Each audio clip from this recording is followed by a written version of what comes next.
I don't want to see my peers and my educators going back to school and dying. That's the last thing I want to see. An incoming high school senior is trying to bring students into the conversation when it comes to reopening the schools this fall. And Heather, that is the big conversation right now. Our David Caltabiano shows us how this Gilbert teen is amplifying students' voices and their message to the governor.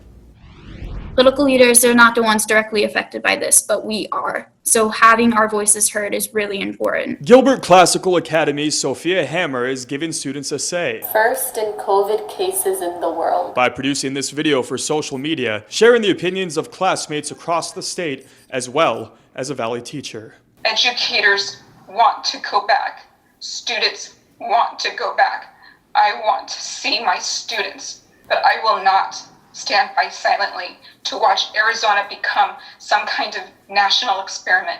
The 17-year-old is urging Governor Doug Ducey to issue a statewide mandate on schooling and pushing back the August 17th start date. A lot of people are confused and don't know what to do.